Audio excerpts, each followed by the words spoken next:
अस्सलाम वालेकुम। उम्मीद करता हूँ तमाम दोस्त भाई खैर ऑफिस से होंगे और उनका शौक भी बेहतर से बेहतर जा रहा होगा। आज का जो हमारा टॉपिक है वो है रानीखेत।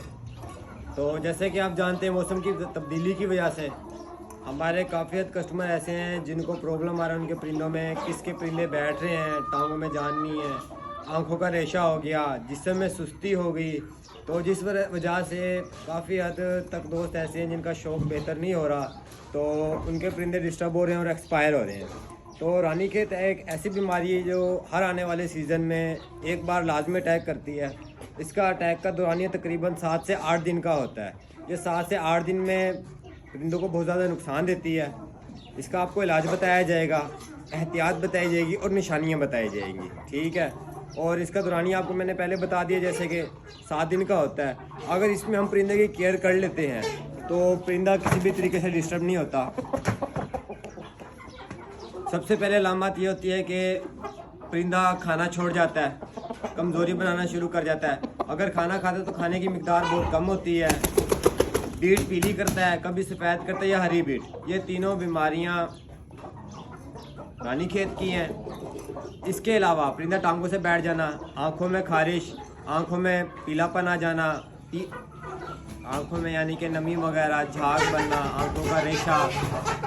अब आपको मैं इनका इलाज बताता हूँ एक तरतीब से।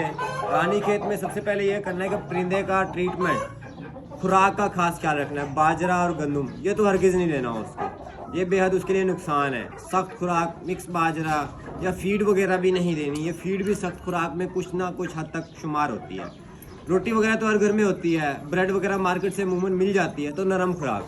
बस ये कर रहा है कि अगर परिंदा आपका रानीखेत की अलामत कर रहा है, यानी कि अपने परों में मुंह देकर या लातों से बैठ गया या जिस्म उसका कमज़ोरी में जा रहा है, ये 2 से 3 दिन में एकदम से परिंदा कमज़ोर हो जाता है। अपना तकरीबन 5 से 600 ग्राम तक वो वज़न वो डाउन कर जाता है। जब आप परिंदों को डेली बेसिस पे देखते हैं, आपको मालूम हो ये खा नहीं रहा, खाने में दिलचस्पी नहीं दिखा रहा, तो आपने ये करना है कि सबसे पहले तो आपने इसकी खुराक पे खास ख्याल रखना है। बाकी फ़र्ज़ किया किसी परिंदे की टांगों से वो बैठ जाता है, फ़ौरन टांगों का इलाज नहीं करना, वो हमने लास्ट में करना है। आंखों का इलाज फ़ौरन नहीं करना, वो भी लास्ट में करना है। पहले उसको इस खतरनाक बीमारी से बाहर निकालने का तरीका सोचना है। उसका तरीका कार ये है कि सबसे पहले उसकी खुराक वो नरम करनी है।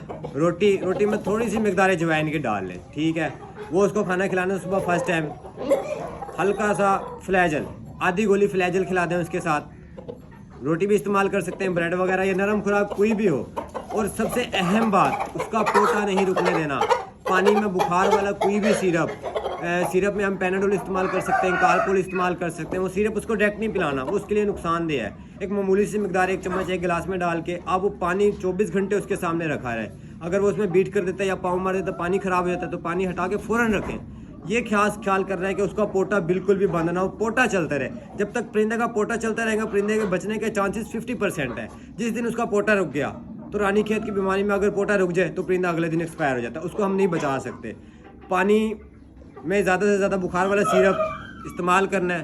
पैनाडोल, कालपोल या किसी भी किस्म की मेडिसिन आप इस्तेमाल कर सकते हैं, तो बुखार के लिए इस्तेमाल होती है। अब ये परिंदों को हमने नरम खुराक देनी है, बुखार के लिए सिरप इस्तेमाल कर लिया, उसका पोटा चालू है। अब उसके बाद बारी आ गई जो मेन हमारा टॉपिक है रानीखेत। रानीखेत के लिए ये सिरप, ये इंजेक्शन है जेंटाकॉम्बिसोन। ये आपने 3 पॉइंट यानी कि 3 सीसी 3 दिन लगाना है, 24 घंटे में सिर्फ एक बार, यानी कि एक दिन में सिर्फ एक बार लगाना है। अगर आप सुबह इसको फर्स्ट टाइम परिंदे ने खाना खा लिया, पोटा उसका, अगर वो खाना नहीं खा रहा तो आप उसको खिलाएं, पोटा उसको मज़ीद पानी से भर दें ताकि वो पोटा ना रोके। उसके चेस्ट में लगा दें, विंग्स में लगा दें, यानी कि कंधे में, शोल्डर में, जहाँ पर गोश्त की मिकदार ज़्यादा अमूमन सीने में लगाते हैं। तो ये खास ख्याल रखना है, ये 5 से 6 दिन लगाना पड़ेगा। 2 दिन तो ऑलरेडी परिंदों को रानीखेत में हो गए, बाकी उसके पास बची 5 दिन जाते हैं। तो अगर एक दिन राइट साइड पे लगा रहे हैं, दूसरे दिन लेफ्ट साइड पे लगाएं, ये खास ख्याल रख रहे हैं। एक ही दिन यानी कि दूसरे दिन उसी पहले वाली जगह पे ना लगाएं, तो इंजेक्शन का जो असर है वो सिर्फ 20% होता है। अगर दूसरी जगह पे लगाएंगे तो 110% होगा, वो आपको बेनिफिट देगा। अच्छा, ये जेंटाकॉम्बिसोन ये आपको बता दिया, ये 3 सीसी लगाना है, 3 दिन तक लगाना है। उसके बाद अब आगे बारी आँखों के मसले की।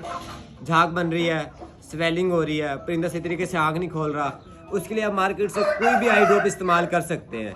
रानीखेत वाले पेशेंट के लिए बेस्ट क्यूरिन और डेक्सामेथासोन फार्मूले के 2 आई ड्रॉप मिलते हैं, वो बेहतर है। वो डालने आपने ऐसे दिन में 2 से 3 दफ़ा एक एक कतरा ये भी खास ख्याल रखना, अगर एक आंख खराब है तो उसी में डालें, दूसरी आंख में नहीं डालना, तो इन्फेक्शन फ़ौरन दूसरी आंख में भी हो जाएगा उन कतरों की वजह से। जहाँ मसला है वो परिंदे को एहतियात से दूसरे परिंदों से साइड पे कर लेना है। दूसरे परिंदों को ये मेडिसिन नहीं देनी अगर उनको ये अलामात है। दूसरों को सिर्फ क्या करना है, अगर आपको मामूली से शक होता है कि परिंदा डिस्टर्ब है तो उसकी मेडिसिन आप पूछ भी सकते हैं किसी से, ठीक है। हमारा चैनल भी सब्सक्राइब कर सकते हैं, देख सकते हैं, तो हम उसको मैं आपको बताएंगे कि भाई इस परिंदे को बीमारी नहीं है तो इसको ये चीज़ आप दें। इसके बाद आपको बताता हूँ टांगों के लिए नैरोबियान पेंसोलिन 10 लाख, ये इंजेक्शन आप मिक्स करें, ठीक है। 10 लाख भी मिल जाता है, 5 लाख भी मिल जाता है।